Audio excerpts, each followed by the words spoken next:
తమిళనాడు ముఖ్యమంత్రి జయలలిత అనారోగ్యంతో ఆసుపత్రి పాలవడం, ముఖ్యమంత్రి హోదాలోనే చికిత్స పొందుతూ తన శాఖలను మరో మంత్రికి బదలాయింపు, ప్రస్తుతం చికిత్స జరుగుతున్న తీరు, రాష్ట్రంలోని పాలనా వ్యవహారాలు ఇలా అన్నీ అచ్చుగుద్దినట్లు ఎంజీఆర్ సమయాన్ని గుర్తు తెస్తున్నాయి.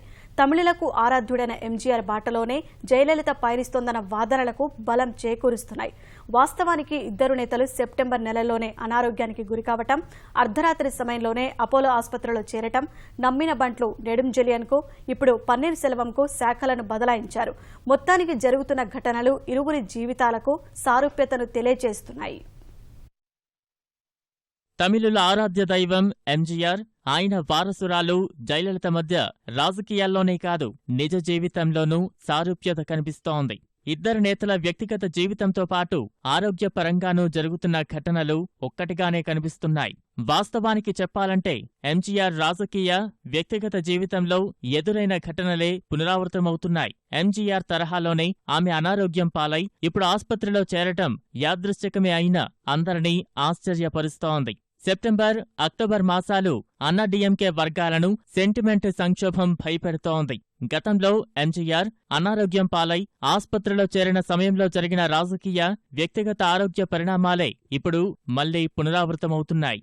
1984 అక్టోబర్ 5వ తేదీన అర్ధరాత్రి ఊపిరి పీల్చుకోలేని పరిస్థితుల్లో ఎంజీఆర్ ఆసుపత్రిలో చేరారు. ముఖ్యమంత్రి అధికార నివాసం నుంచి సిబ్బంది అపోలో ఆసుపత్రికి అత్యవసరంగా తరలించారు. అప్పటికే ఆయన తీవ్రమైన మధుమేహ వ్యాధితో బాధపడుతున్నారు. ఇటు జయలలిత కూడా సెప్టెంబర్ 22 తేదీ రాత్రి తీవ్రమైన జ్వరం, డీహైడ్రేషన్, ఊపిరి పీల్చుకోలేని స్థితిలో ఆసుపత్రికి వచ్చారు. ముఖ్యమంత్రి నివాసం నుంచే సిబ్బంది ఆమెను అపోలో ఆసుపత్రికి తరలించారు. తీవ్రమైన మధుమేహంతో బాధపడిన ఎంజీఆర్కు మూత్రపిండాలు పాడైపోయాయి. ఇటు ముఖ్యమంత్రి జయలలిత సైతం ఇదే పరిస్థితుల్లో ఆసుపత్రిలో చేరారు. రోజుల తరబడి ఎంజీఆర్ ఆసుపత్రిలోనే గడపాల్సి వచ్చింది. ఇటు ముఖ్యమంత్రి జయలలిత సైతం సుదీర్ఘకాలం ఆసుపత్రిలోనే ఉండి చికిత్స చేయించుకోవాలని వైద్యులు స్పష్టం చేశారు. యాదృచ్ఛికమే అయినా ఎంజీఆర్ను అపోలో ఆసుపత్రిలోని 2వ అంతస్తులో ఉన్న క్రిటికల్ కేర్ యూనిట్లో ఉంచి చికిత్స అందించారు. ఇప్పుడు జయలలిత సైతం అపోలో ఆసుపత్రి 2వ అంతస్తులోనే వైద్య చికిత్సను పొందుతున్నారు. రాష్ట్రంలో సాధారణ పరిపాలన సాగేందుకు మంత్రివర్గ సమావేశాలు సైతం ఆసుపత్రిలోనే అప్పుడు నిర్వహించారు. ఇప్పుడు కూడా మంత్రులు సమావేశమయ్యేందుకు అపోలో ఆసుపత్రే వేదిక అవుతోంది. సుదీర్ఘకాలం చికిత్స చేయించుకునేందుకు ఆసుపత్రిలో ఉండాల్సి రావటంతో అప్పటి ముఖ్యమంత్రి ఎంజీఆర్ నిర్వహిస్తున్న శాఖలను ఆయనకు అత్యంత నమ్మకస్తుడైన నెడుంజెలియన్కు అప్పగించారు. ప్రస్తుతం ముఖ్యమంత్రి జయలలిత నిర్వహిస్తున్న హోం, రెవెన్యూ, సాధారణ పరిపాలన శాఖలను ఆమెకు అత్యంత విశ్వాసపాత్రుడైన పన్నీరు సెల్వంకు అప్పగించారు. వీరిరువురు ఆసుపత్రిలో చికిత్స పొందుతున్న సమయంలో మరణించారంటూ వదంతులు రావటమూ యాదృచ్ఛికమే. అత్యవసర చికిత్స కోసం విదేశాలకు తరలిస్తున్నారంటూ పుకార్లు వచ్చాయి.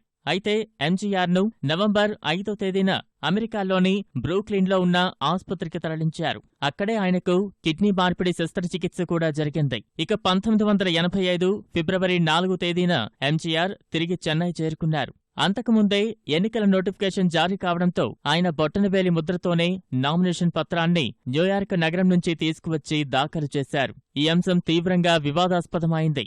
అయినా ఎంజీఆర్పై ఏర్పడిన సానుభూతి పవనాల కారణంగా విపక్ష పార్టీ డీఎంకే ఘోరంగా ఓడిపోయింది.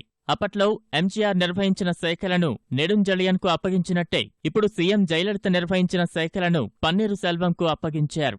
జయలలిత సన్నిహితురాలు శశికళ, ప్రభుత్వ సలహాదారు షీలా బాలకృష్ణన్, ప్రభుత్వ ప్రధాన కార్యదర్శి రామ్మోహన్ ఆధ్వర్యంలోనే పన్నీరు సెల్వం పాలన సాగించనున్నారు.